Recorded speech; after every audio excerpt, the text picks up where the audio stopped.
Oi pessoal, aqui é o Luiz Sérgio Marota. Quando recebemos muitos favores, precisamos pensar nos muitos testemunhos. Emmanuel. Que é Dauro Mendes, e eu gostaria de relembrar uma frase do Cristo, que é: a cada um segundo suas obras. Olá, aqui é a Candice Guinter. No reino do Espírito, só o que sabe pode auxiliar com eficiência aos que precipitaram nos abismos. Pérolas de sabedoria. Olá pessoal, aqui é Michele Mello.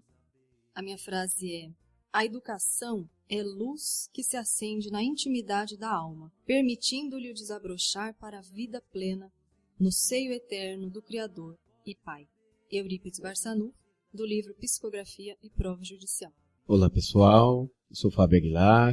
Minha frase é: poderoso é o sol da verdade, Eurípides Barçanufo.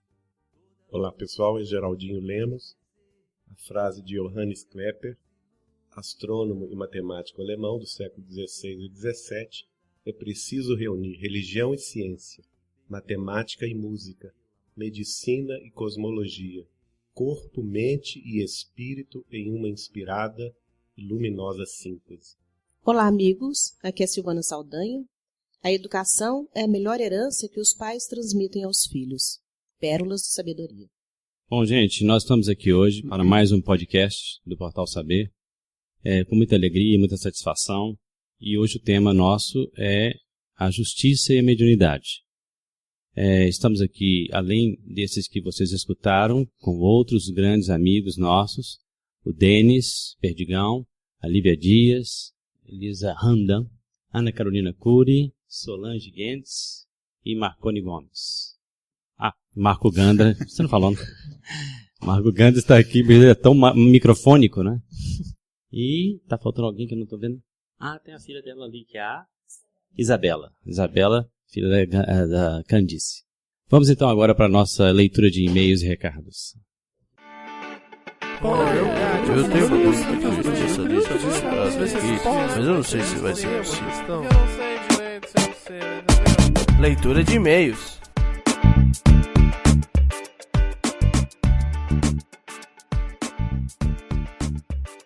Oi amigos, aqui é o Marco Gandra e vamos agradecer profundamente todas as mensagens que tivemos nos trazendo aí parabéns, felicidades pelos 2 anos do Portal Saber. Foi um momento muito agradável receber essas mensagens, receber esses e-mails, receber mensagens pelo Facebook, Nossa, foi muito bom, gente. Isso realmente mexe muito conosco. E é isso mesmo que nós desejamos. Desejamos ter esse contato íntimo no qual possamos passar para vocês alguma informação e receber muito mais informações. Agradeço a todos também que nos mandaram mensagens falando que estão em oração pela gente. E hoje, infelizmente, nós não vamos relatar todos os nomes porque são muitos e correríamos o risco de deixar alguém de fora. Mas muito obrigado. Eu lembro a todos que quem desejar mandar e-mails para nós, pode fazê-lo encaminhando para contato@portalsaber.com. contato@portalsaber.org. Nosso domínio é .org, ok, pessoal? O nosso blog, que tem todos os nossos podcasts, tem todos os nossos episódios, incluindo este que você está ouvindo e muitos outros, você vai ter acesso em www.portalsaber.org. As pessoas que gostariam de entrar em contato conosco pelo Facebook ou nos mandar alguma informação ou até mesmo ficar atualizados quanto aos episódios do Pode Saber, entre em www.facebook.com/portalsaber.org. Dá um like na nossa fanpage. Desejo a vocês um ótimo episódio que hoje está fantástico com grandes convidados. Um grande abraço.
Nós vamos discutir então aqui hoje um pouquinho, vamos levantar a questão da quebra de paradigma, na questão acadêmica, no que respeita à justificativa ou então à evidência de uma prova psicográfica, no uso dela, por exemplo, na questão judicial. Nós gostaríamos também de focar um pouquinho mais a nossa atenção em alguns convidados de hoje que têm experiência na área jurídica, que são a Silvana, a Michele, a Candice, o Fábio e o Dal. Quando vocês forem falar, vocês podem também fazer um pequeno resumo da experiência que vocês têm na área. Eu sou funcionário do Tribunal de Justiça de Minas Gerais e a gente lida lá com o direito, casos interessantes e tudo mais, e no meio jurídico, e a gente vai, dentro do possível, trazer alguns elementos, né? Meu nome é Candice Guinter, eu trabalho como servidora pública no Tribunal Regional do Trabalho, sou analista. A experiência que a gente tem para trazer em relação ao judiciário, especialmente a área trabalhista, é o grande movimento conciliatório que existe, diferenciado da justiça civil e da penal, é o esforço de que as partes saiam, até mesmo pela questão da relação do trabalho, né, em que sempre há culpa dos dois lados, um esforço de conciliação, e a gente vê como isso vai de acordo com a proposta do Cristo, de que as partes se reconheçam e se perdoam. E é muito bacana ver o judiciário caminhando para isso e sendo influenciado nesse sentido. Em qual cidade, Candice? Campo Grande, Mato Grosso do Sul. Bom, eu sou Michele Ribeiro de Mello. Eu sou professora de Direito Civil na Faculdade de Direito da Alta Paulista. Eu sou formada em Direito, fiz mestrado em Direito, em Teoria Geral do Direito e do Estado.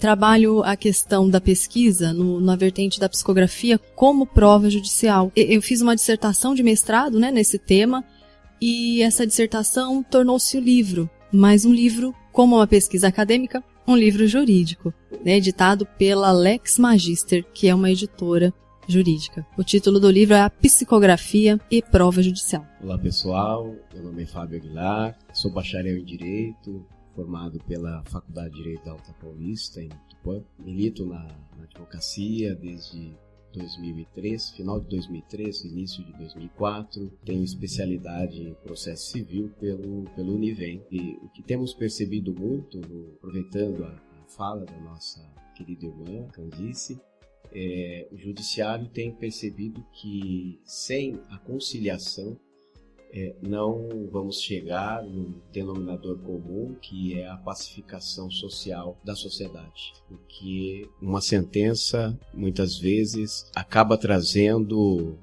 discórdia e desunião para ambas as partes. Então, o acordo sempre é a melhor solução. Olá, amigos. Eu sou Silvana Saldanha, trabalho na área jurídica há pelo menos 20 anos, formei pela PUC de Minas Gerais e trabalhei como assessora durante 10 anos no Tribunal de Justiça. Hoje estou atuando em vara de família, atuei muito no civil. O que eu percebi é que existe uma resistência muito grande, principalmente da segunda instância, em aceitar essa questão que não seja considerada muito técnica como prova. Infelizmente, porque para a gente a mediunidade ela é uma ciência, e a Michele vai estar aqui para falar sobre isso melhor. Mas vejo também um movimento de magistrados novos que estão abrindo a mente para essas novidades, para facilitar o trabalho até deles mesmos, porque julgar é sempre uma tarefa muito difícil. E mesmo não sendo magistrada, eu trabalhei com isso, como sendo assessora, e extrair de autos provas que nos convençam de quem está com a razão é muito difícil. Sempre quando há uma prova técnica, o trabalho facilita muito. Então eu acredito que a mediunidade vem para o direito para nos ajudar a fazer justiça.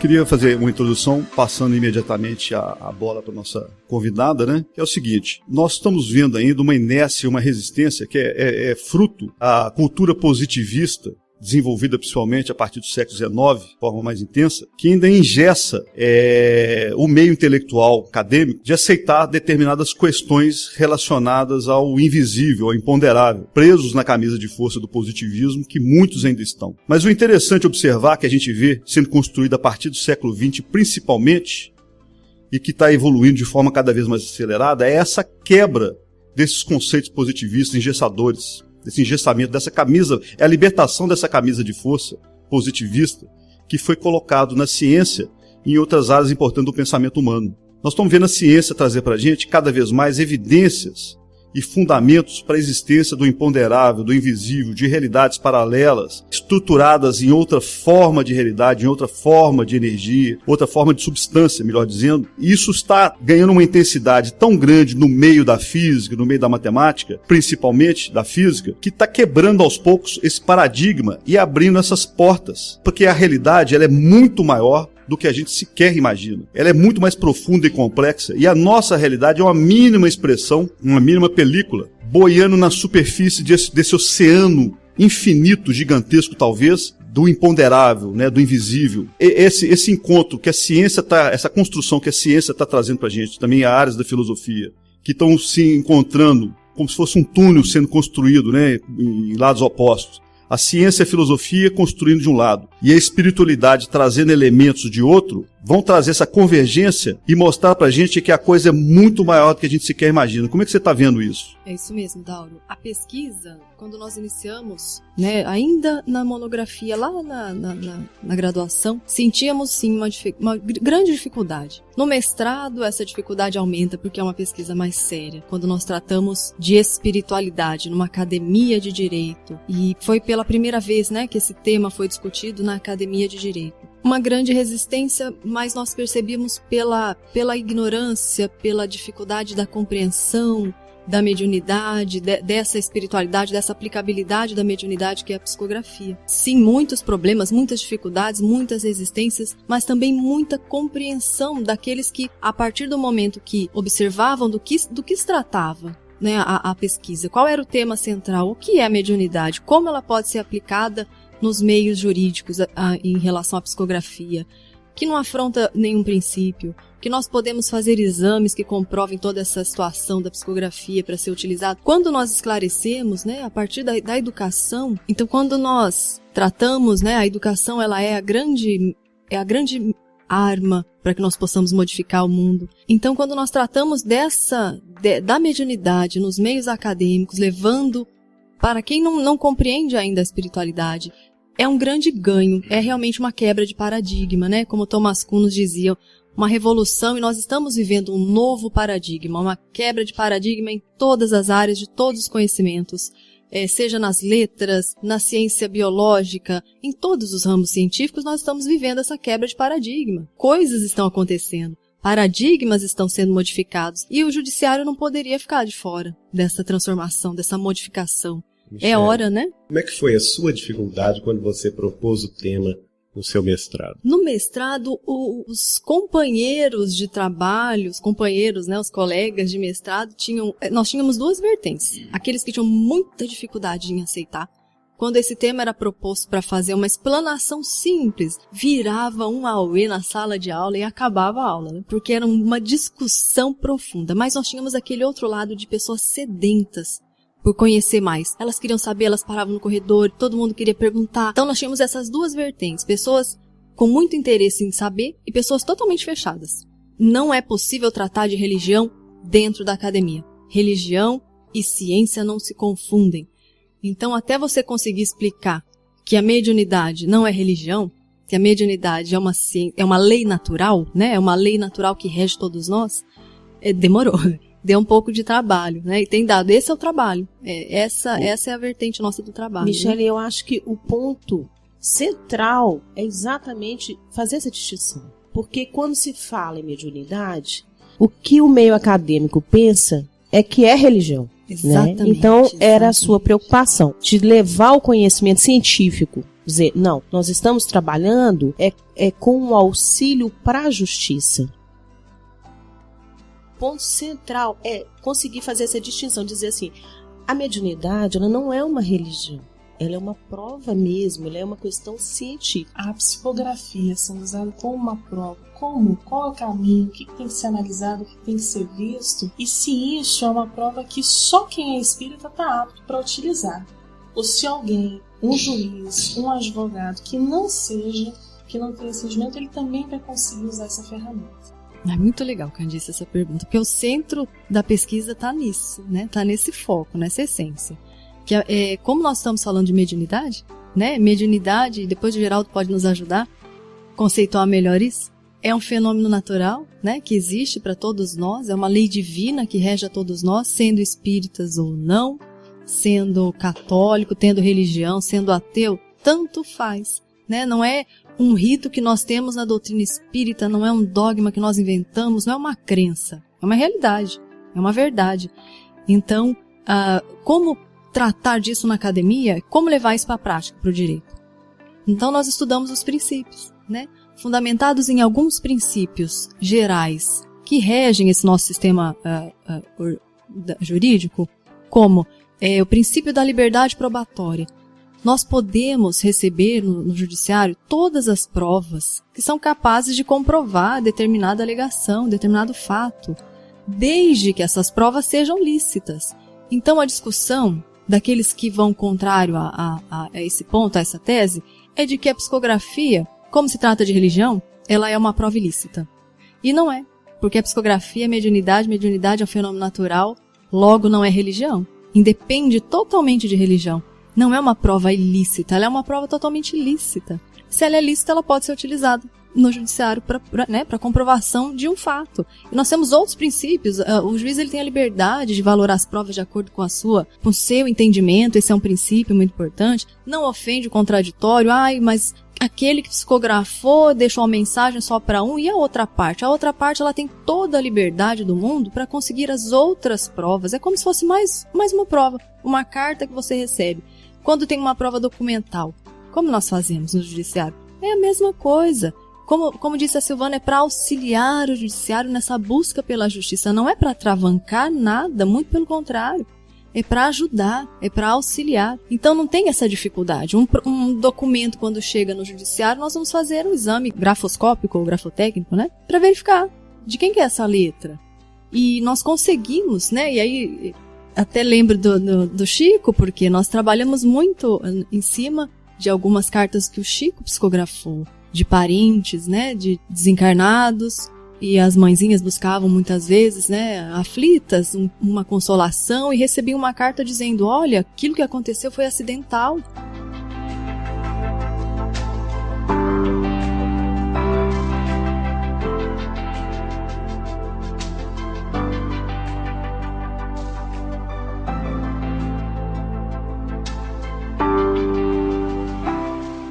Como no primeiro caso, né, do Maurício, foi acidente.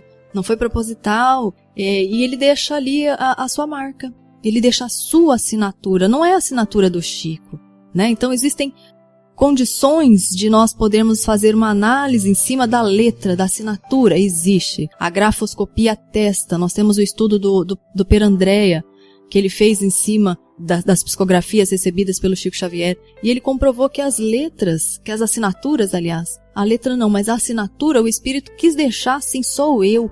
E aí fez um exame grafoscópico em cima e foi atestado pela ciência. Porque a perícia grafoscópica é uma ciência, ou não é?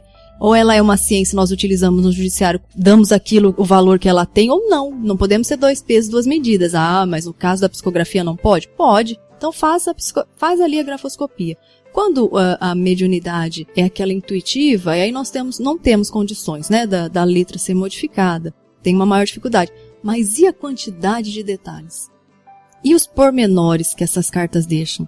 É só fazer a perícia em cima desses pormenores, investigações em cima de tudo isso. Então o campo é muito amplo para pesquisa, o campo é muito amplo para prova, para auxiliar o judiciário. Eu acho que isso abre uma discussão que é basilar, que Allan Kardec enfrentou de cara. As pessoas que estão comprometidas por vários motivos com a vida humana, com a questão das ordenações humanas, tem uma grande dificuldade de encarar a evidência.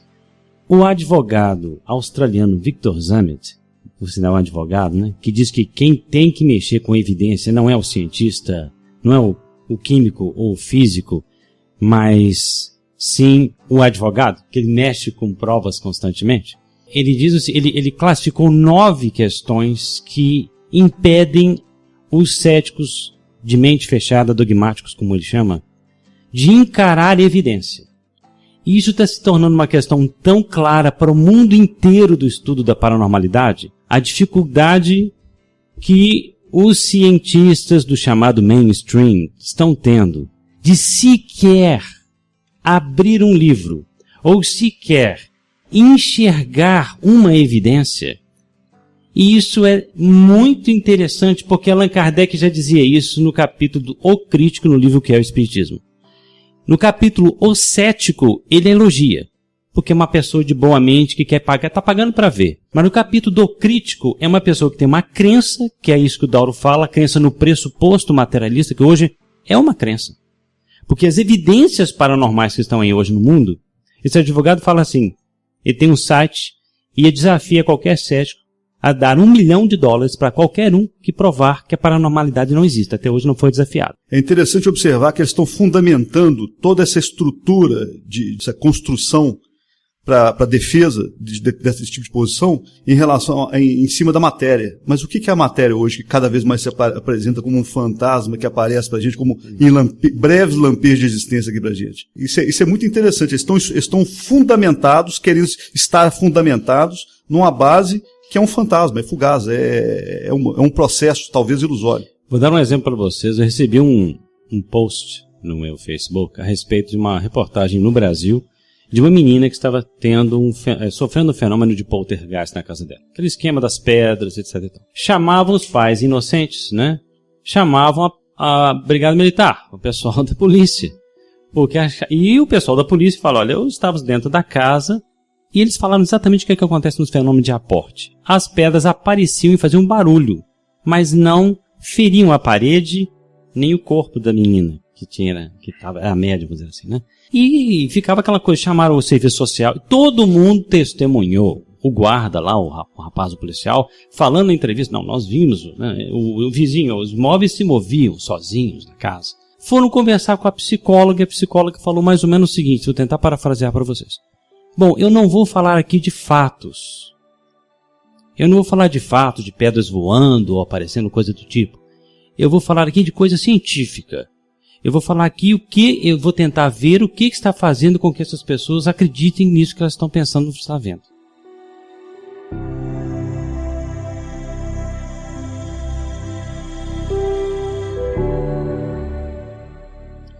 Olha que nível de fuga da realidade, da evidência que chega à questão acadêmica. Quer dizer, ela está querendo dizer, na verdade, que uma comunidade está iludida ou está sofrendo uma alucinação, que alguém deve estar, sei lá, queimando uma moita de maconha ou coisa assim na vizinhança, então quando chega todo mundo lá, inclusive o pessoal da brigada, fica todo mundo alucinado, né? E a análise científica, para começar, se baseia em eu não vou falar de fatos. Ué, como é que você vai fazer uma análise científica de uma coisa se você não vai analisar o fato? Nós estamos condenando a menina, nós sabemos que existe um outro motivo para você ter esse problema, que é um dos motivos que o advogado ele lista, é o motivo da conveniência, da questão do poder, do dinheiro, que às vezes ela tem a profissão dela, ela vai estar comendo, meu Deus, como psicóloga, começar a falar aqui que eu já de cara acredito no fenômeno, é que essa psicóloga está querendo chegar num tratamento para a família. Ela está querendo, já partindo do pressuposto que o fato não se deu, o fato físico, e que aquilo é uma ilusão. Como? Entendeu? Isso, uma alucinação coletiva. Uma alucinação coletiva. É isso que o advogado fala assim, ele fala, olha, eu quero provar, eu quero que qualquer um no meio acadêmico aqui prove que todos os policiais da América do Norte que já se utilizaram de mediunidade, que já utilizaram essa mediunidade para achar crimes, para achar criminosos, etc. Todos estavam enganados, que todos que assinaram documento de depoimentos estavam sendo falsos ou fraudulentos ou completamente iludidos, que estavam sendo fraudulentos, que estavam sendo agindo de má fé. Quer dizer, provar isso tudo, se vocês provarem isso, dão $1 milhão para você. Ô Michele, eu quero só recordar um ponto que você tinha falado importante, dessa resistência em relação à religião no meio acadêmico que você observou. A gente tem que entender o contexto disso, a razão disso, parte do porquê desse processo. Primeiro, a história que a religião institucionalizada apresentou para a humanidade, principalmente desde a Idade Média, a partir daí, esse processo histórico, aliás, até antes, esse processo histórico da religião, de como a humanidade institucionalizada, os seus representantes maiores, representantes do poder, como é que eles lidaram com a questão da religião? E como é que isso foi colocado para a humanidade? Com todos os seus excessos, com todos os seus erros. Então isso criou naturalmente uma resistência que nós vimos surgir daí por várias razões, o iluminismo e outros processos de libertação do pensamento humano a partir em sequência da Idade Média, né? Depois da Idade Média. Então eles têm razão de ter a desconfiança em relação à religião e se resguardar. O meio científico, o meio filosófico, eles têm suas razões, e a gente entende. Agora, o outro lado é que muitas das críticas, eu vejo inclusive de cientistas importantes, aqueles que se dizem ateus, né, e alguns até raivosos, chamados agora dos neo-ateísmo, né, desse movimento neo-ateísmo, encabeçado pelo Richard Dawkins, né, um biólogo evolucionista e outros aí e tal. Muitas vezes a gente vê que o ataque raivoso deles e a obsessão é em relação a essa forma antiga de religião e de religiosidade, e os excessos e os erros e os crimes que foram praticados em vista disso, né? Decorrente disso, dessa forma de ver a religião e de lidar com a religião por algumas pessoas, num determinado momento da humanidade. Agora, em relação a um novo entendimento da religião, o que é religião? Como processo que nos religa, um processo fundamental de alta importância, que nos religa a algo maior, caso isso exista, e cada vez mais estamos vendo evidências, de acordo com o avanço do conhecimento moderno, evidências a favor desse algo maior possivelmente existir. Então a religião é esse processo que nos religa a esse algo maior, a essa fonte maior. Então isso tem que ser entendido, e não, quando a gente fala de religião, levar para a caricatura do antigo, da forma antiga de ver os excessos, a ignorância, a forma considerada, as crendices, né, os abusos que a gente foi, principalmente pelas religiões institucionalizadas. Dauro, deixa eu entrar aqui nesse assunto pelo seguinte: uma das premissas que a Michele tocou é justamente que no caso do trabalho dela e do esforço dela acadêmico, não tratar de religião. Isso. E sim tratar da mediunidade como um fenômeno natural. E nós vamos lembrar o seguinte: a mediunidade como fenômeno natural ela é um fenômeno histórico presente em todas as culturas humanas, em todos os quadrantes da Terra. Não importa se numa tribo primitiva da África ou no ambiente do budismo na Ásia, né, dentro da história cristã, no catolicismo, ou no cristianismo ortodoxo, aqui no Brasil com o espiritismo.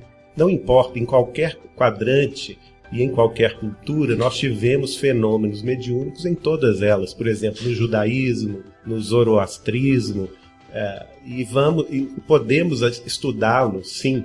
Só que aconteceu um fenômeno de progresso da humanidade a partir do momento em que Allan Kardec, como cientista que era, na França do século XIX, escreveu, estudou o fenômeno e organizou as ideias para publicar o Livro dos Espíritos e o Livro dos Médiuns como um primeiro tratado da ciência mediúnica.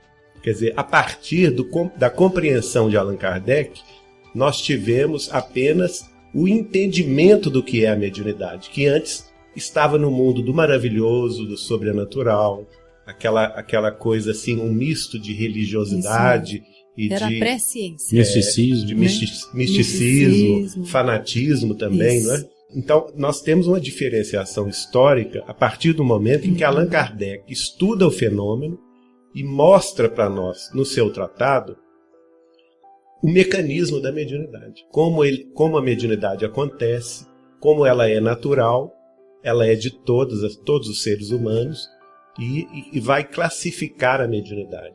Eu acredito que é sobre esta base que o trabalho da Michele começou. Agora, Michele, antes de você Geraldo? continuar, Michele, só um detalhezinho que eu acho que a gente deveria colocar aqui também, nos utilizando a ciência psicologista.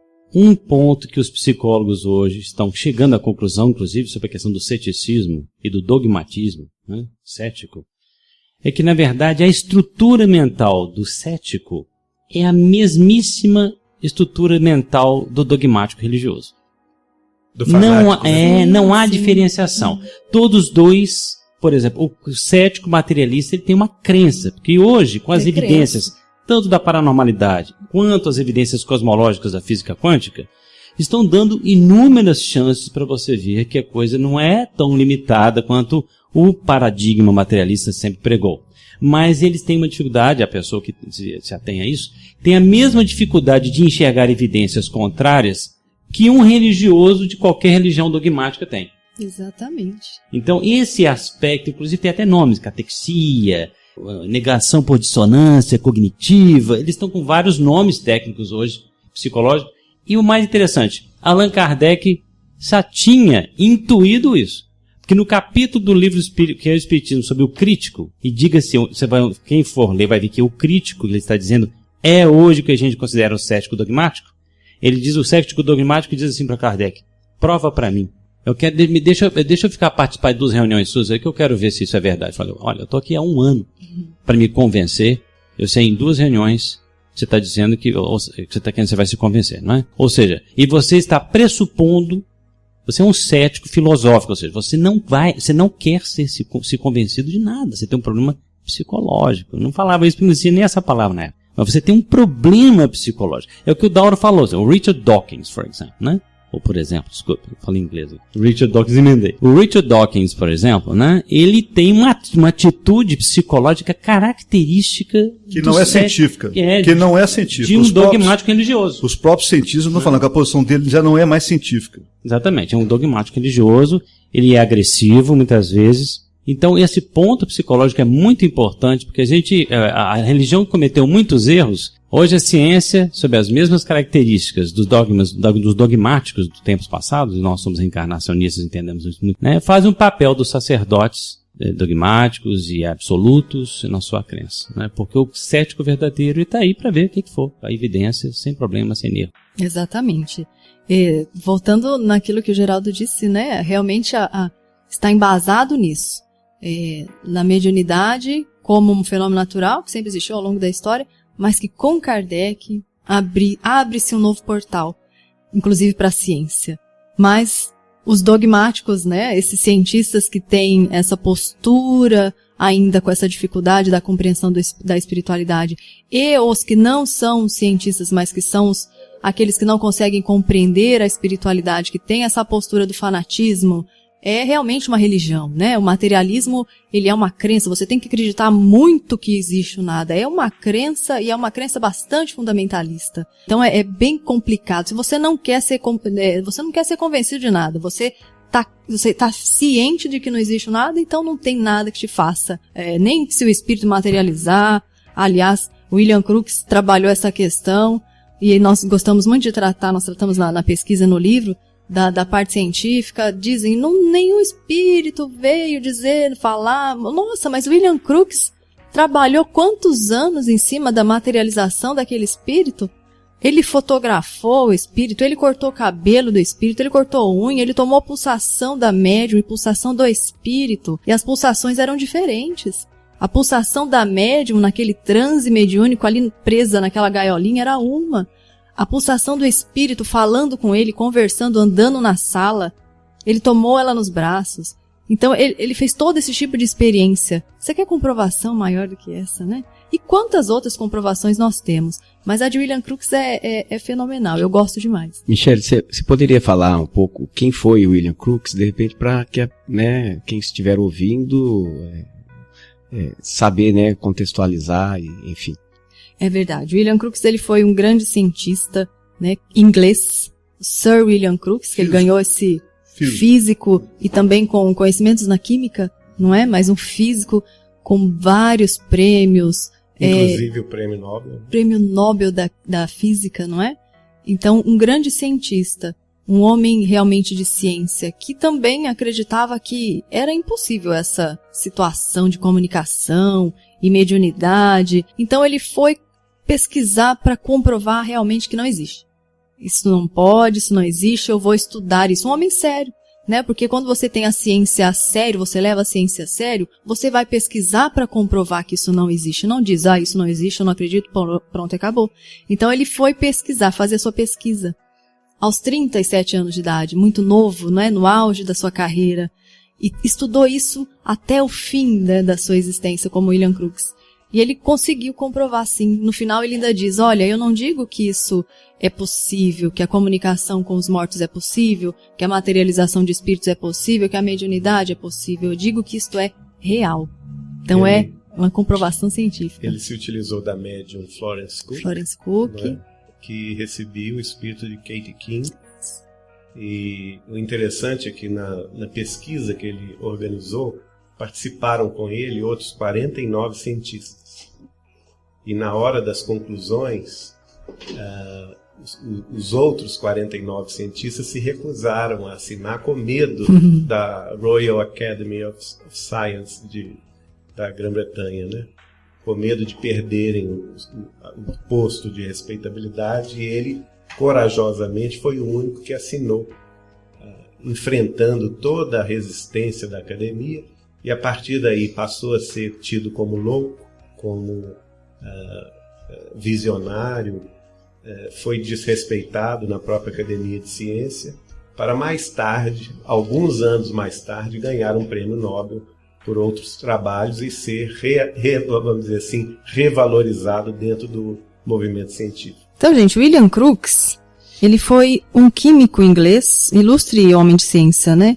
Em 1855, ele assumiu a cadeira de Química na Universidade de Chester. Ele ocupou também a presidência da Sociedade de Química, Sociedade Britânica, a Sociedade de Investigações Psíquicas e o Instituto de Engenheiros Eletricistas. Em 1861, ele descobriu os raios catódicos e também isolou o tálio e determinou as propriedades físicas, né, desses elementos. Em 1875, ele descobriu um novo tratamento para o ouro.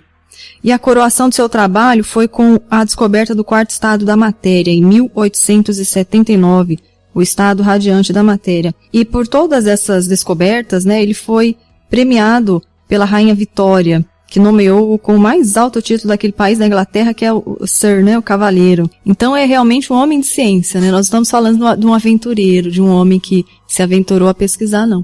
É realmente alguém que sabia o que estava fazendo, com investigações realmente muito sérias e que dá para nós uma profunda vontade de fazer a nossa pequenina parte, né, de estudar a ciência, de estudar a doutrina, de estudar a espiritualidade, de estudar a mediunidade, a comprovação. Lá atrás ele já fez isso, né, mostrando que o paradigma científico estava sendo modificado. E nós temos essa luta de estudar, trabalhar, tentar auxiliar, né, fazer a nossa parte, por pequenina que seja, né? Como disse o Luiz Sérgio. É tão triste essas situações de nós verificarmos profissionais lidando com vidas humanas dessa forma. Você tem o diagnóstico de fenômenos que estão acontecendo, é uma mediunidade óbvia, né? E você vai tratar dopando a pessoa e vai dopar toda uma comunidade. E quantas pessoas estão passando por isso hoje? Porque nós estamos tendo aquele despertar geral né? Como disse o Cristo, disse Pedro, né? Eis que derramarei do meu espírito sobre toda a carne. Nós estamos vivendo isso hoje. As crianças nascem com a mediunidade, elas têm uma mediunidade muito ostensiva, né? Elas vêm, elas ouvem, elas conversam, e os pais muitas vezes não sabem como lidar com isso. E os jovens e os adolescentes, na nossa casa espírita, nós recebemos muitas, mas inúmeras pessoas com muitas dificuldades, que foram diagnosticadas com transtornos psicológicos e tomam remédios e entram em depressão, e o que elas têm muitas vezes é uma mediunidade que não foi educada, que não foi esclarecida. Então é muito triste nós sabermos de situações dessas, que profissionais ainda não querem se atentar aos fatos, para que não possam ter uma postura diferente ou sair a campo pesquisar, verificar o que está acontecendo. Isso é um fenômeno mundial, não é isolado. né? Como que nós vamos continuar com essa forma de lidar com as vidas, com esse desleixo, né? Porque são vidas humanas. Michele. Pode falar. Michele, mas assim, só voltando ao que eu acho que é fundamental hoje aqui, o que o Geraldinho disse, é que não é o momento da gente ligar essa mediunidade à religião. Principalmente quando a gente está lidando com a justiça. Sim. Porque a resistência é imensa. Quando você focar esse tema da mediunidade, do trabalho, da prova judiciária, à religião, enquanto se ligar uma coisa a outra, a justiça não vai aceitar. Exatamente. Então, só um minutinho, Vicente, porque o Dauro quer trazer isso. Ainda não é o momento. Não, eu não falei isso não. Não, desculpa, eu entendi. Não. Quando eu falei do problema que a Michele falou em relação ao que ela observou em relação à religião, foi essa associação que a academia está fazendo com a religião e esse modo de ver religião.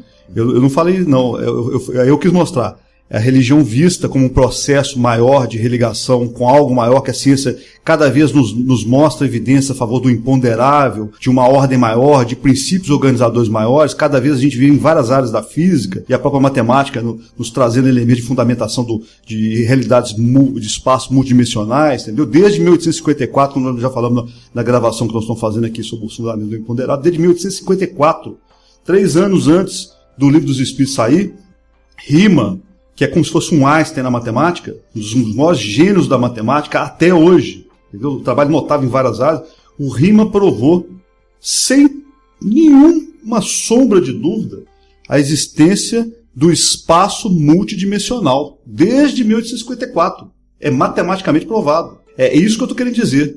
Entendeu? As evidências a favor do imponderável, que a realidade é maior, como Platão já falava, a nossa realidade é uma sombra, é uma projeção menor de uma realidade muito maior e mais complexa. Então é nesse sentido aí que eu quis mostrar para ela, quando ela falou da resistência, dos problemas que ela encontrou no meio acadêmico em relação à religião, primeiro, parte do porquê da resposta disso é como a religião é vista historicamente, principalmente devido às instituições ocidentais, às religiões institucionalizadas no Ocidente, como elas conduziram a religião para a humanidade. E segundo, era o outro ponto para olhar, que a ciência, que alguns cientistas, melhor dizendo, alguns cientistas não fazem essa visão de como seria religião mesmo, no sentido mais amplo, teológico, como processo de nos religar. Então, para a gente entender que muitas vezes essas resistências se devem a essa leitura que eles fazem, equivocada, da religião. Mas não acho que ela deve caminhar na vinculação de vincular essa questão científica, mediúnica, com a religião no momento, não. Primeiro que a religião tem que ser entendida, né? O que é religião? Não é vincular o seu trabalho e a parte relacionada a uma tentativa ou realmente um embasamento científico, buscar trazer embasamento científico para o processo mediúnico. Agora, a questão religiosa... Não, inclusive porque você trabalha no tribunal e junto comigo, e a gente sabe o problema que trazer uma questão religiosa para a prova. Não dá para vincular, por isso que nós fizemos uma pesquisa científica, né? Aquilo, como nós estamos entre espíritas, nós batemos um papo aberto. Tem pão de queijo aqui, gente, tem suco, tem quitutes, que vocês não têm ideia. É bom estar em Minas Gerais, né? Então, mas a pesquisa realmente ela é voltada, a vertente dela é científica, mas qual ciência que nós estamos utilizando?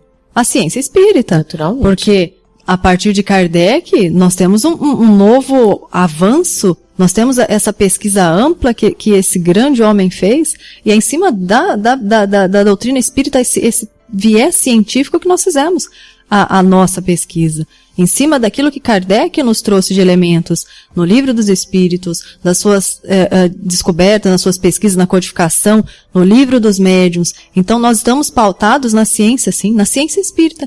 Qual é a melhor ciência para estudar os fenômenos da espiritualidade? E a credibilidade está aí, né? A raiz no kardecismo.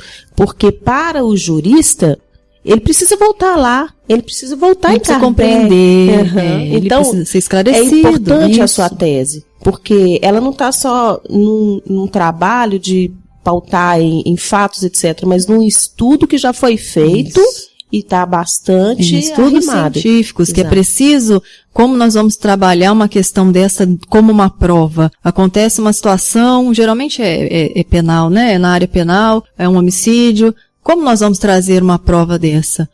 Então nós temos que voltar lá em Kardec. Nós temos que levar Kardec para os tribunais. Nós temos, como a Candice perguntou, como fazer isso? E quando o advogado não é espírita ou o juiz não é espírita, nós podemos também aceitar? Lógico, que nós estamos tratando então da parte científica. Mas obviamente que precisa fazer um estudo prévio para entender mediunidade, entender psicografia, entender todas as questões que Kardec coloca, o que é essa mediunidade, como ela se dá, quais as formas de mediunidade. Isso não dá para fugir. Não dá para alguém que vai trabalhar uma questão dessa fugir de determinados pontos e conceitos básicos que são trazidos na obra, na codificação de Kardec. Isso é importante para que o jurista possa ter uma maior segurança para fazer o seu trabalho. Agora, independe de religião, né? O advogado, o juiz, ele precisa ser espírita? Não precisa ser espírita.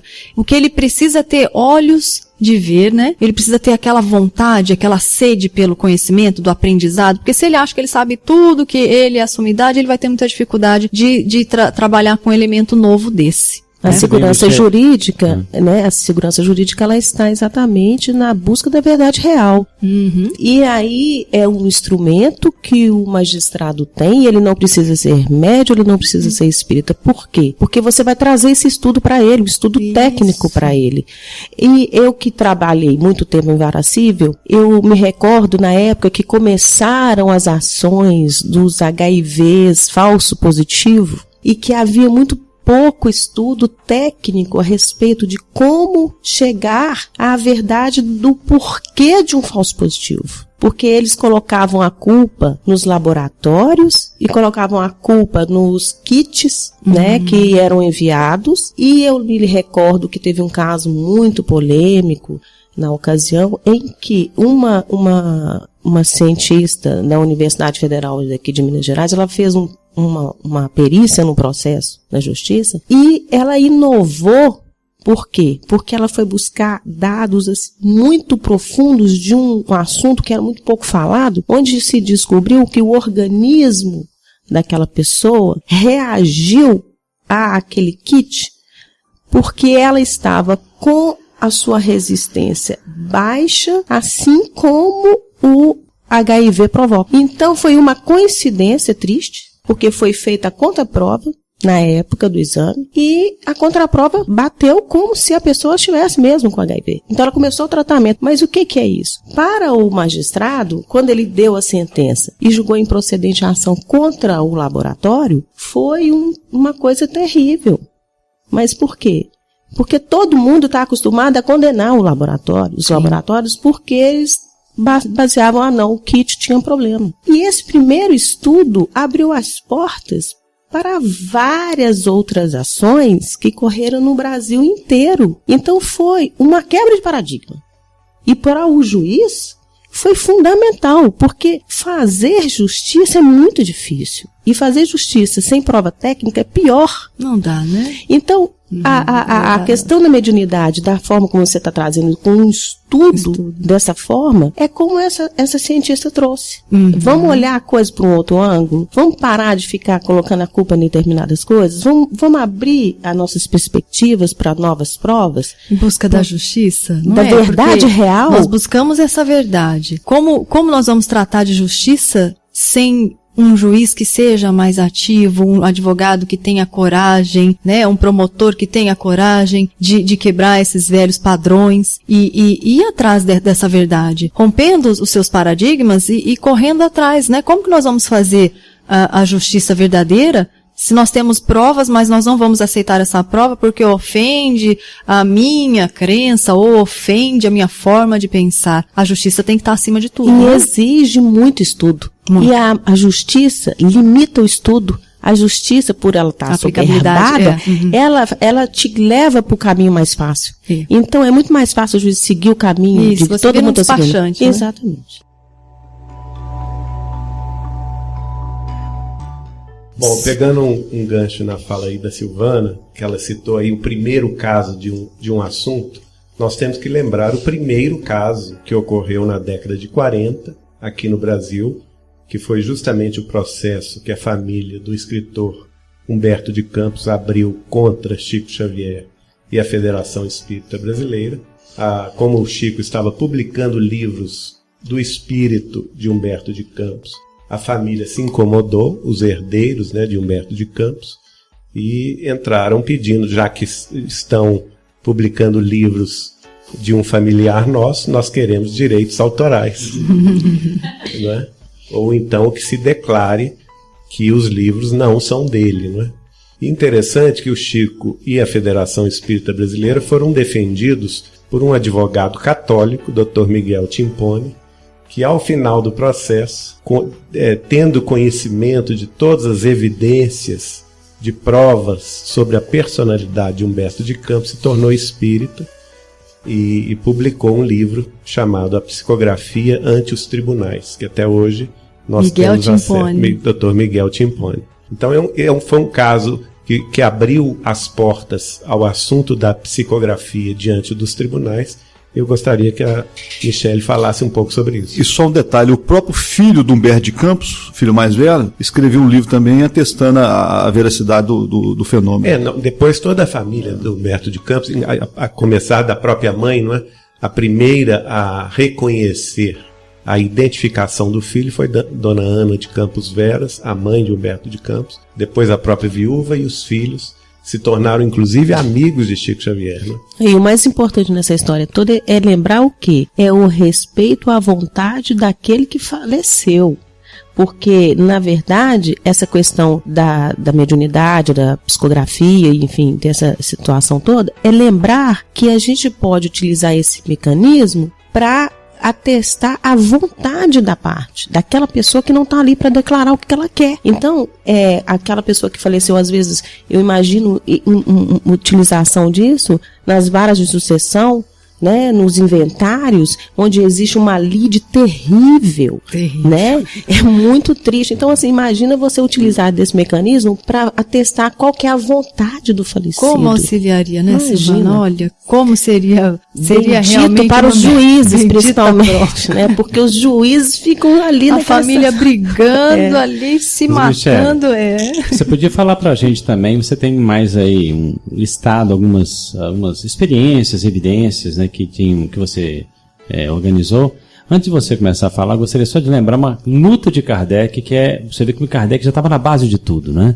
Ele lutava para provar que o Espiritismo não era mais uma religião, que era uma doutrina embasada em fenômenos naturais. Isso. Que se você, cientista, tiver coragem de sair do seu púlpito e pesquisar a reencarnação, você vai encontrar evidências, como todos os cientistas que assim o fizeram encontraram até hoje. Que se você, cientista, for estudar a mediunidade, vai encontrar evidências, como todos os cientistas que mexeram com mediunidade até hoje encontraram. Eu não lembro de um cientista que foi mexer com mediunidade ou reencarnação, que é um princípio fundamental do Espiritismo, que disse assim: não há hipótese alguma, nenhum tipo de evidência que possa nos suscitar a possibilidade da encarnação. Ao contrário. Eles falam ao contrário disso. Quer dizer, é por isso que Allan Kardec dizia, a igreja, por exemplo, romana falava, é uma nova religião. É uma nova religião. Allan Kardec, não é uma nova religião. Nós não somos uma nova religião. Nós somos uma doutrina baseada em leis naturais que suscita a ideia religiosa em nível superior. E que dialoga com todas as outras religiões, e inclusive dialoga muito bem com a ciência. Né? Esse caso que Geraldinho comentou, né, foi o Abre Alas. Né? Como os outros casos que vieram depois tratavam da questão da prova mesmo, da psicografia como uma prova. Esse foi o primeiro caso que abriu aí a espiritualidade, um autor desencarnado que escreve, e nós temos a pesquisa aí do Caroli tratando, né, dos pormenores dessa forma de escrever de Humberto de Campos, quanto encarnado e quanto desencarnado, e que comprova realmente que é o mesmo estilo, é o mesmo autor, e que a família não compreendia, porque quando tudo começa, você tem essa dificuldade da não compreensão. Isso é natural, né? Nós não podemos jamais, em hipótese alguma, julgar alguém, um advogado, um juiz que tenha dificuldade. Isso é muito natural, está apenas começando uma nova, né, um novo diálogo, uma forma de estudar e pesquisar isso. Depois desse caso de Humberto de Campos... Só um minutinho. Você fez menção aí, Caroli. Exato. Você fez menção aí, Michele, a tese de doutorado, né, do Dr. Alexandre Caroli Rocha, da Unicamp de Campinas, que tratou exatamente sobre estilos, né? a psicografia do Humberto de Campos em Chico Xavier, comparando-a com os escritos dele, ainda entre nós na face da Terra. E num determinado momento o trabalho dele é muito interessante porque ele identifica um texto em que Chico Xavier psicografou de autoria de Humberto de Campos e que não havia, esse texto faz referência a um outro texto que ele teria escrito mesmo, né? Aqui na Terra. E que na ocasião da psicografia de Chico Xavier não se conhecia esse texto. Então muita gente, muitos críticos, chegaram até a mostrar, vamos dizer assim, a farsa, entre aspas, mediúnica de Chico Xavier, porque não havia nenhum texto de Humberto de Campos como aquele citado. E, no entanto, só depois, na década de 60, se não me engano, é que foram encontrados escritos originais de Humberto de Campos, exatamente nos termos citados na psicografia de Chico Xavier 20 anos antes. É muito interessante a pesquisa dele, né? E nós temos desse caso de Humberto de Campos para cá, depois nós tivemos o caso Maurício, né, que foi o primeiro, ali em Goiás, onde os dois amigos, brincando em casa, encontraram a arma do pai, acidentalmente disparou, um veio a desencarnar, faleceu. O espírito, então, por meio de Chico Xavier, envia uma mensagem à família dizendo que foi acidente, foi acidental, e dá uma reviravolta, né, nesse caso. Esse foi o primeiro. Nós tivemos agora, em 2014, o último, que tem em Uberaba, psicografia de Bacelli, que também foi utilizado como prova. Então nós estamos percebendo assim, existe uma dificuldade muito grande, existe a dificuldade, é óbvio. Tudo que começa, que tem esse início, tem uma certa, né, resistência. Mas também que esses casos estão aumentando, tende a aumentar muito mais. Por isso a necessidade do judiciário se preparar, dos agentes de direito estudarem, se prepararem, porque isso tende a aumentar e muito. Né, o novo paradigma que surge, isso é óbvio que vai aumentar. Então nós precisamos estar preparados. A tentativa da dissertação e da obra é despretensiosa, é somente para fazer assim um abre-alas, reflexões, propor reflexões. Como nós podemos utilizar isso? Como nós podemos conhecer, nós do judiciário, conhecer um pouco mais desse fenômeno? E quando isso acontecer conosco, o que nós vamos fazer? Nós vamos ficar em cima do muro com medo, uma resistência? Ou nós vamos buscar a justiça, aquele espírito de ciência, aquele espírito de aprendiz e fazer acontecer? Né? Então os casos estão acontecendo muito. As pesquisas atuais, como o Luiz Sérgio disse, nós temos tantas pesquisas, né, que comprovam a reencarnação, e nós pesquisas que comprovam a psicografia.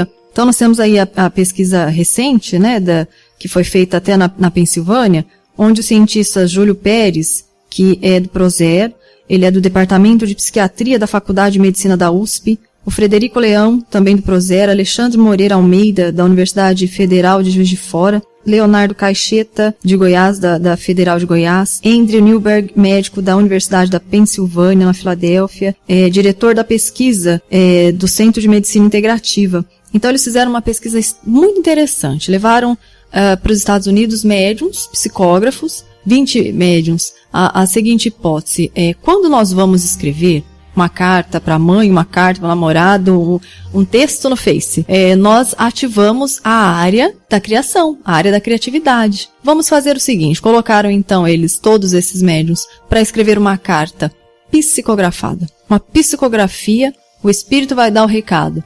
Vai ativar qual área? E eles trabalharam essa questão da psicografia e da criação entre textos criados por eles e textos psicografados. Eu acho que o Geraldo podia ajudar a gente nessa questão. Esses 20 médiuns brasileiros foram levados até a cidade lá da Pensilvânia, Pittsburgh. Foram submetidos a determinados exames de radioimagem. Inicialmente, todos foram convocados a escrever eles mesmos alguns textos que foram propostos, pedindo a eles que se esforçassem na criação mental. dos textos. Eles receberam um radioisótopo na veia e, enquanto estavam escrevendo, logo depois da escrita, foram pesquisados em aparelhos de radioimagem, de mapeamento cerebral. Foi identificado em cada um deles as zonas cerebrais ativadas na hora da criação, deixando claro para eles que eles é que iriam escrever esses textos. E depois, em outro dia, os mesmos 20 médiuns foram submetidos, então, os pesquisadores pediram a eles que não mais criassem, e sim estivessem à disposição dos espíritos para escrever mediunicamente. Então, o mesmo processo foi repetido, um radioisótopo na veia, a questão do aparelho de radioimagem para o mapeamento cerebral do processo, e em grande parte, a maioria dos casos, não em todos os casos, mas o resultado foi muito interessante, que na maioria dos casos houve uma diferenciação enorme das zonas cerebrais ativadas entre o momento em que os próprios médiuns estavam escrevendo por conta própria e o outro momento em que esses mesmos indivíduos estavam sob a influência da mediunidade psicografando. Então, mostrando aí que também há o fenômeno anímico e que há o fenômeno espiritual, de fato, o fenômeno da psicografia, em que eles estavam não mais escrevendo por conta própria, mas sim atuados sob a influência de um espírito que estava escrevendo. E que justifica a tese espírita, né? De que a psicografia realmente é um fenômeno real, não é mesmo? Eu queria te perguntar, Michele, em relação às resistências e a toda a rejeição que você teve em relação a essa pesquisa, mas com um pensamento, puxando um pouco o que o Luiz Sérgio introduziu, de que a gente tem que pensar também que o judiciário, ele é um reflexo de nós enquanto humanidade. Então, cada vez mais a gente percebe a dificuldade das pessoas encararem os próprios sentimentos. Para o juiz se envolver com as partes é muito difícil. Ele tem que se colocar com compaixão. Nós temos essa dificuldade, o juiz também tem. Para você analisar uma prova, para você é muito mais fácil você ser legalista. É muito mais fácil você ir na letra da lei. Foi mais fácil para os fariseus, é mais fácil para a gente hoje. Né? Então, essas resistências, elas são reflexo do nosso estado psicológico enquanto humanidade. Então, eu queria que você discorresse um pouco sobre isso, sobre esse bloqueio das pessoas em relação a essa nova forma de olhar, porque requer um engajamento psicológico. Uma nova postura diante de si mesmo, né? Do autoconhecimento, de se colocar no mundo de uma forma humanista. Nós que trabalhamos na área acadêmica, né, como professores, os cursos de direito buscam tanto essa humanização, esse humanismo dos acadêmicos, dos graduandos, mas isso ainda está tão fria, né? Uma forma tão fria de ser colocado, como a Silvana disse, o judiciário anda tão atolado que tudo vira meio que despachante, você não tem condições de raciocinar, de pensar, de refletir, de filosofar, então tá tudo muito complexo, nós estamos em reforma. Então essa dificuldade nós compreendemos, é uma dificuldade de todo o meio jurídico que nós estamos vivendo hoje, mas existe algo muito interessante, e que diante de algumas dificuldades e resistências do início, hoje eu tenho feito muita palestra em faculdades para os alunos da graduação.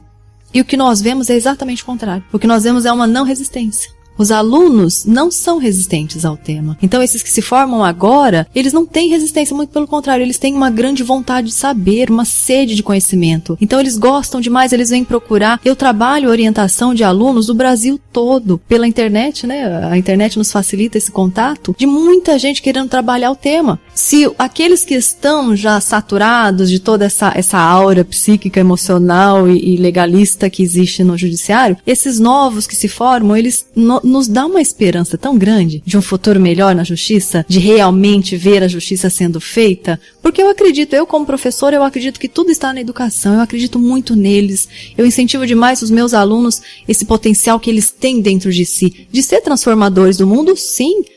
Como você vai para uma área jurídica, como que você vai fazer direito se você não tem essa vontade de fazer melhor, de transformar o mundo num lugar melhor, de trabalhar pela justiça, de ser diferente? Então eu trabalho muito com eles essa questão, não deixa o mundo te hipnotizar. Não entra nessa caixinha de fósforo, não, eu brinco com eles. Sai da caixinha, seja diferente, faça diferente. Então eu vejo nessas palestras que eu vou nos estados diferentes, lugares que eu não conheço, a gente nunca sabe como vai ser, né, a recepção.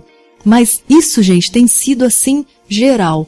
os alunos da graduação do direito brasileiros estão abertos, não há resistência com eles. Eles têm essa mente aberta, essa vontade, essa sede de transformação. Aqueles que já estão mais antigos, alguns têm essa resistência, mas quando a gente esclarece, explica a mediunidade dessa forma, como Kardec veio nos mostrar a mediunidade, nós percebemos uma quebra dessa resistência. E poucos realmente não conseguem, não têm as condições, não estão abertos, né, para nenhum esclarecimento, mas realmente dá muita esperança ver que tem uma modificação muito grande acontecendo por aí. E os espíritas da área, você... Pula. Corta aí. Os espíritas, eu acho que essa questão científica, o estudo da ciência espírita, ela tá meio, assim, deixada de lado entre os espíritas, né? Parece que a ciência espírita não é muito importante para os espíritas. Eu sinto, olha, eu comento até com os amigos, eu sinto às vezes mais receptividade do tema nos alunos que não são espíritas, na comunidade que não é espírita, do que entre os próprios irmãos, né, os confrades espíritas, porque essa questão científica mesmo na doutrina parece que está precisando ser resgatada, e por isso que o Portal Saber está aí para nos ajudar nesse árduo trabalho de resgatar a ciência. Mas fazer um adendo a você solene, vou dizer uma coisa solene aqui, é porque na nossa opinião particular, o que tem acontecido devido a muita dedicação, inclusive ao estudo que nós, né, nos centros espíritas e nos grupos espíritas em geral, mas muitas vezes eu vejo o espiritismo estar sendo simplesmente confundido como mais uma corrente filosófica. E no seu livrinho tem uma parte que o senhor dita, olha, o espiritismo é uma doutrina fenomenológica, ela baseada em fenômeno. Fenomenologia. Se não for, e o Allan Kardec dizia uma coisa muito interessante sobre os filósofos da época dele. Ele dizia o seguinte, olha, os filósofos adoram estudar a alma, eles falam sobre as características da alma. Uma hora que quando você chega com a prova cabal e material da alma, eles saem correndo. Nós, espíritas, muitas vezes estamos parecendo com esses filósofos da época de Kardec. Queremos filosofar o espiritismo, queremos colocar lá em cima. Mas quando vem a evidência física, a evidência cabal, da prova de que aquela moral toda não é uma moral meramente de cunho filosófico, teológico, de mesas teológicas humanas, e sim uma verdade, né, nos enviada do mais alto através de um fenômeno real, aí a reação nossa muitas vezes é a mesma daqueles filósofos da época de Allan Kardec. Não, Kardec aí não. Allan Kardec fica, eu não entendo. Eles vivem estudando a alma, mas quando você chegou com a prova material da alma, eles saem correndo. A gente vê que isso foi uma questão antiga, porque a gente tem que fazer aqui uma reverência ao Dr. Hernani Guimarães Andrade, que foi um grande pesquisador no campo da ciência espírita, e na época dele ele teve uma oposição imensa do movimento espírita, chegou a ser, inclusive, perseguido, não é?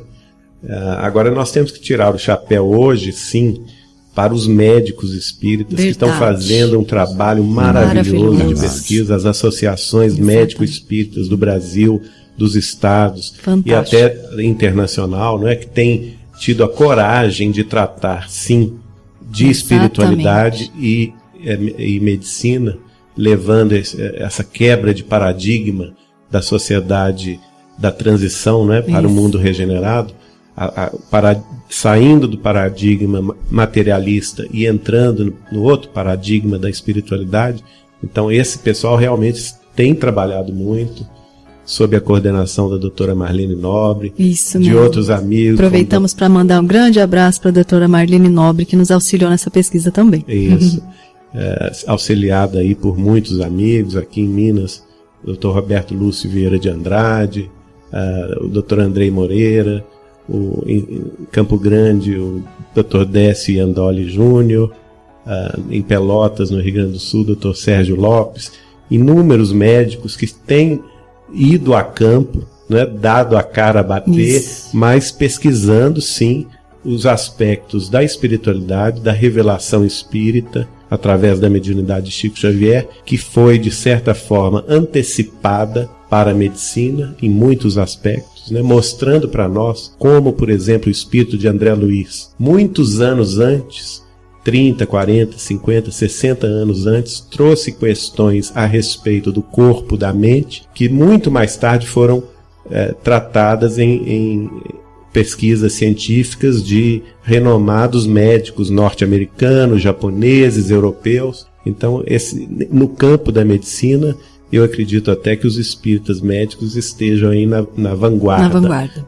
Infelizmente, isso não se aplica a todos os setores, mas certamente a Michele aqui presente está no setor, sim, no setor jurídico, levando o seu trabalho adiante. Isso nós temos que reconhecer e agradecer. Eu que agradeço. Os médicos têm nos inspirado realmente. Só um questionamento bem rápido, eu sei que estamos no final. Um dos integrantes da banca da dissertação de mestrado da Michele fez, e aí a Michele ficou de responder, disse que não poderia, porque vai ser assunto depende da tese de doutorado dela, mas eu gostaria de fazer essa pergunta para a Michele. Só tem o pessoal do Portal Saber aqui, ninguém mais está nos ouvindo, e a gente...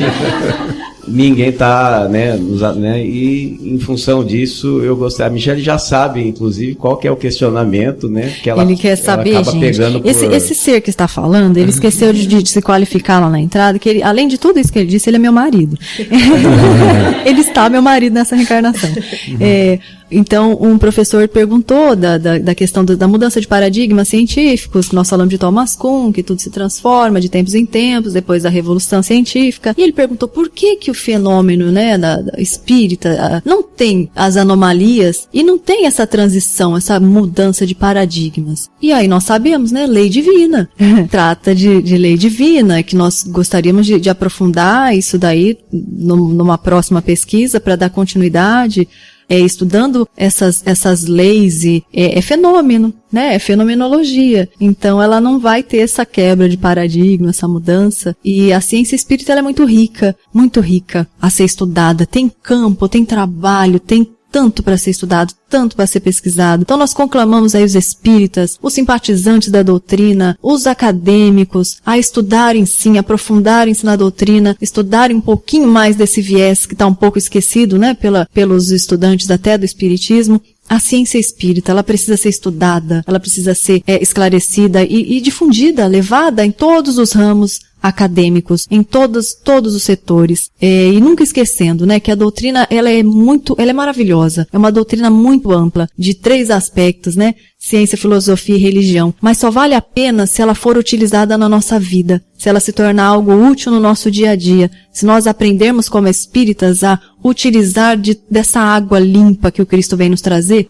para modificação nossa, para nos tornar seres melhores, mais felizes, mais plenos, mais livres, verdadeiramente livres, das algemas, das ilusões, do materialismo e tudo mais. Se nós não soubermos aplicar toda essa maravilha que nós temos nas mãos, é como estar cheio de sede, sedento, nós temos ali um poço cheio d'água e nós não queremos pegar uma vasilha para beber essa água. Então nós precisamos aplicá-la. A doutrina espírita ela precisa ser aplicada no dia a dia, na nossa vivência prática de todo dia, aprendendo, relembrando o que o Cristo diz: brilhe a vossa luz. Então nós somos convidados a cada um a fazer a sua parte, pequenino que seja. A brilhar nossa luz no trânsito, onde é difícil, lá em casa, quando está difícil, na casa espírita, com os companheiros difíceis que nós temos. A doutrina nos convida a sermos um pouco seres melhores, seres mais plenos, para que nós possamos tentar aí, fazendo a nossa pequenina parte, transformar o mundo, quem sabe. Muito obrigado. Gente, nós estamos chegando no final do nosso podcast. Vamos lembrar aqui que é isso que a Michele acabou de dizer. A ciência espírita ela é crística e moralizante sempre. Isso é um ponto que sempre a gente põe. Ela é crística porque Jesus falou que eu sou o caminho, a verdade e a vida. E quando você lida com ciência que busca a verdade, você está lidando com o Cristo diretamente. E toda a verdade é moralizante. Exatamente. Então, gente, olha, muito obrigado a todos aqui. Nós estamos aqui, gente, tentando compartilhar com vocês esse momento de congraçamento. Pessoal de Campo Grande, vocês, Michele, são... Tupã, interior de São Paulo. Tupã, interior de São Paulo. O Rafael Lavarini também chegou aqui um pouquinho depois, o nosso irmão de São Paulo lá, o Tiago Ojeda, não é isso, Tiago? Você é de onde exatamente? São Paulo, capital? Da capital. O Rafael Lavarini, você mora em Sete Lagoas, né? Sete Lagoas. Quer dizer, um monte de gente aqui conversando com a gente e num clima muito interessante. Nós gostaríamos de agradecer a todos e pedir Que Jesus nos abençoe sempre nesse trabalho de divulgação e de intronização desses conhecimentos para a nossa melhoria própria. Muito obrigado a todos.